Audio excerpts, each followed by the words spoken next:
lagi di channel Gunanya Bingung ya. Kali ini kita mau persiapan untuk melahirkan, persiapan bersalin.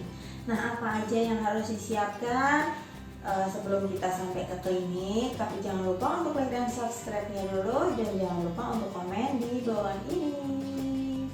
Oke, kita persiapan kali ini itu untuk persiapan melahirkan di klinik terdekat dengan rumah atau ke puskesmas ya. Jadi ini persiapannya sederhana, tidak seperti persiapan mau ke rumah sakit ataupun mau sesar, tapi kita persiapan untuk melahirkan normal di klinik di sekitar rumah kita atau di puskesmas. Nah, apa saja yang harus kita siapkan? Yuk.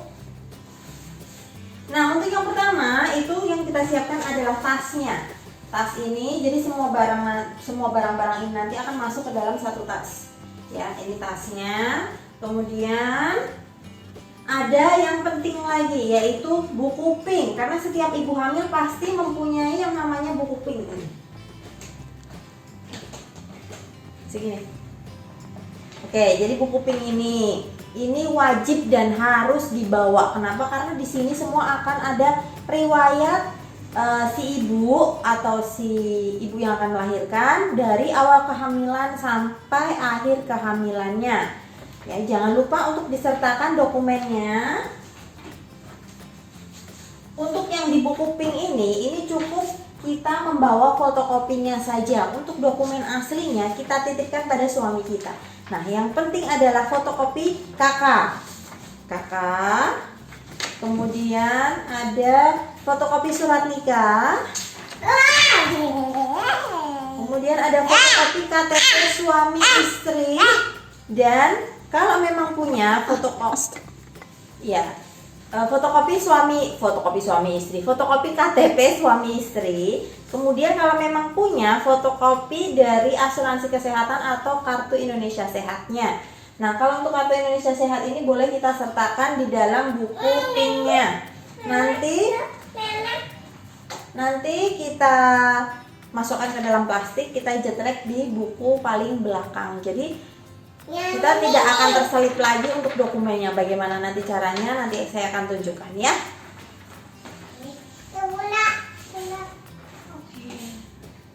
Oke, selain tas dan buku atau dokumen, yang perlu kita siapkan selanjutnya adalah persiapan untuk si ibu sendiri. Jadi yang disiapkan itu ada dua ya, si ibu dan si bayi. Untuk si ibu, apa saja yang harus kita siapkan? Yang harus kita siapkan adalah dari rumah kita memakai, kalau udah terasa mules-mules ya bun ya, kita otomatis ke tempat bidan atau ke klinik ataupun ke puskesmas itu ketika kita sudah merasa akan melahirkan. Salah satu tanda-tandanya adalah mules yang teratur, dan kedua keluar flek atau lendir-lendir, bisa jadi pecah ketuban. Nah, apa saja? Jadi di sini nih, sini baju ibu, kerudung ibu, pakaian dalam, serta pokoknya pakaian dalam semuanya sudah ada. Kita jadikan satu seperti ini, jadi nanti ketika ambil kita sudah tinggal ambil. Kemudian handuk untuk mandi setelah bersalin nanti. Alat mandinya, iya, ini alat mandinya ya. Karena jangan lupa nanti setelah kita melahirkan atau kita bersalin, kita harus mandi wiladah. Bagaimana cara mandi wiladah sudah ada di video yang sebelumnya ya. Kemudian kita harus mempersiapkan pampers ya. Pampers biasanya disebutnya pampers lansia yang perekat ya, jangan yang celana, belilah yang perekat. Kemudian ini ada pembalut maternity atau pembalut bersalin yang panjang dan lebar. Ya, ini ada kain panjang 3, kemudian kain sarungnya 2. Ya, itu persiapan untuk si ibu. Nah, persiapan untuk si baby atau si bayi itu apa saja? Untuk persiapan si bayi itu minimal 2 paket baju bayi. Minimal dua ya. Jadi kalau mau bawa 2 boleh, mau bawa lebih pun boleh. Karena kan dekat dengan rumah, kita bisa mengkondisikan ya. Apa saja yang ada di dalamnya, yaitu bedongan bayi, gurita, baju, popok, jangan lupa sarung tangan dan kaos kakinya, kemudian topinya. Nah, kita masukkan ke dalam satu bedongan. Begini. Jadi nanti ketika kita ambil, kita tinggal ambil segini, kita kasihkan saja sama bidannya. Ya, ini ada 2 ya. Oke, kemudian ada satu lagi yaitu selimut bayi. Selimut bayi ini persiapan untuk pulang nanti. Nah, biasanya di bidan, di klinik atau di puskesmas itu kita tidak akan lama di sana. Jadi setelah melahirkan, tuh ada bulan. Setelah melahirkan kita hanya butuh proses untuk pemulihannya itu asalkan dengan syarat ya, asalkan ibu dan bayinya sehat-sehat saja, nggak ada masalah apa-apa. Itu kalau di puskesmas, di klinik ataupun di bidan, kita dari melahirkan ke pulang itu bisa jadi 6 jam, 12 jam atau 24 jam kita sudah diizinkan untuk pulang, asal ibu dan bayinya sehat-sehat saja. Jadi ini disiapkan, masukkan ke dalam tas. Di persiapan ini dilakukan ketika kita sudah memasuki kehamilan 38 minggu. Kalau sudah 38 minggu, masukkan ke dalam tas. Sudah, jadi ketika kita sudah merasa ada kontraksi, sudah merasa ada flek-flek keluar, sudah begitu kita ke bidan, kita tinggal bawa satu tas, nggak perlu kain panjangnya, tolong ambilkan, baju bayinya nggak perlu. Jadi semua sudah tersedia dalam satu tas ketika kita sudah merasa tinggal bawa. Oke? Ya, itu saja Bunda persiapan sebelum kita berangkat ke klinik, ke bidan ataupun ke puskesmas terdekat dari rumah.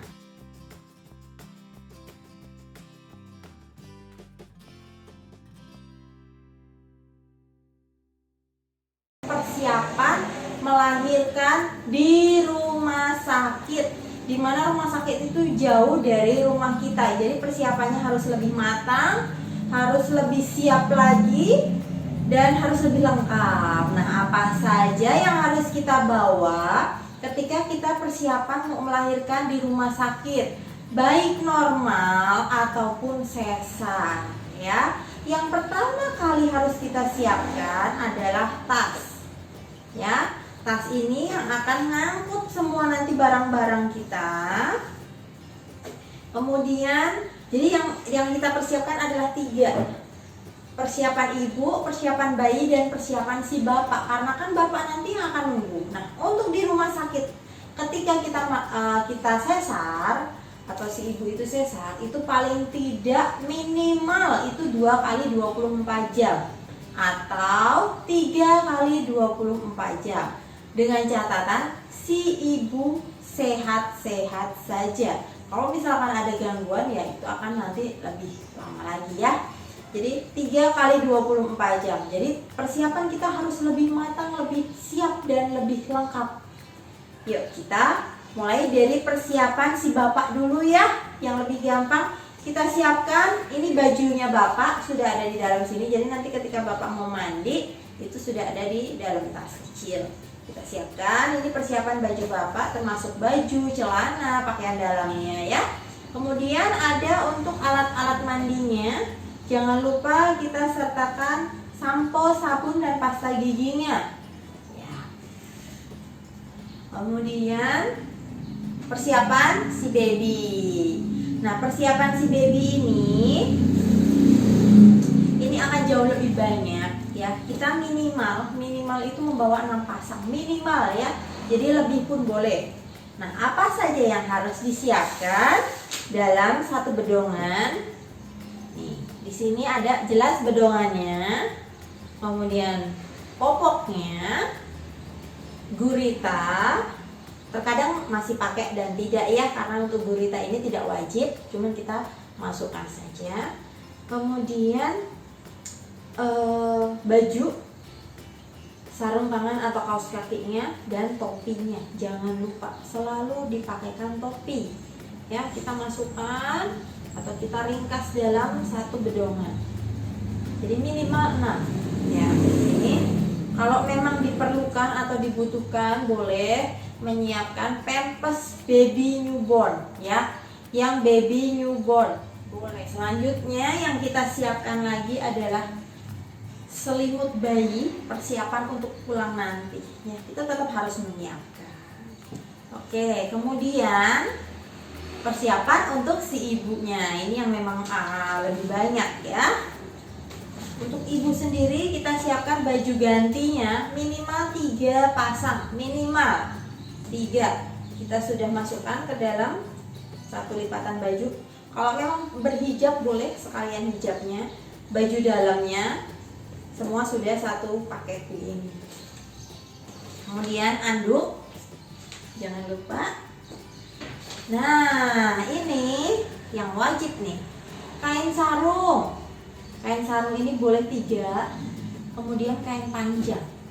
Kain panjang ini paling tidak 5. Ya. Atau kalau enggak 3 sampai 5 pun boleh. Ya, lagi nih. Ini nih yang wajib kalau di rumah sakit ketika Bunda melakukan operasi sesar, yang pasti ditanyakan adalah pampers dewasa. Belilah yang kerengketan, jangan yang celana ya. Sesuaikan dengan ukuran Bunda. Misalkan Bunda biasa pakai ukuran M, ya belilah yang L karena posisi kita tiduran nantinya. Ya, beli yang L boleh, beli yang satu ini aja. Kalau beli ngecer yang satu-satu itu nanti akan banyak banget tutupnya. Beli aja yang satu ini. Kemudian jangan lupa untuk pembalut maternity-nya. Nah, yang paling penting saat ini adalah dokumen. Oke, dokumen ini apa saja? Jelas kalau kita memang rencana untuk melakukan seksio sesaria, itu kita harus punya yang namanya kartu jaminan kesehatan. Salah satunya adalah BPJS Kesehatan. Harus punya kalau memang kita mau melakukan seksio sesaria. Atau kalau memang mau membayar pribadi pun silahkan, atau dengan asuransi yang diklaim ke perusahaan juga silahkan. Siapkan dokumennya apa saja. Yang jelas dokumennya ini nih, kartunya jangan lupa untuk selalu difotokopi. Nah, kita siapkan fotokopi KK, kemudian fotokopi surat nikah, fotokopi KTP suami istri, dan fotokopi kartu BPJS-nya sendiri. Untuk yang asli seperti KTP, kartu BPJS itu titipkan pada suami, ya. Nah, yang paling penting lagi satu lagi, apa itu? Itu adalah buku PINK, buku yang wajib dimiliki oleh seluruh ibu hamil. Ini wajib. Kenapa wajib? Karena semua riwayat ibu hamil ada di dalam sini. Ini adalah buku komunikasi ibu hamil, dari mulai hamil sampai melahirkan, sampai nifas, sampai si bayi umur 5 tahun. Jadi ada status imunisasinya, pokoknya semua ada. Nah, nanti kita selanjutnya akan mengupas tuntas dari si buku KIA ini ada apa saja. Oke, itu tadi yang harus dipersiapkan ketika kita mau ke rumah sakit untuk melahirkan normal ataupun kita harus melakukan operasi seksio sesaria. Jangan lupa untuk like dan subscribe-nya ya, dan sampai ketemu di video selanjutnya. Dadah. Sudah.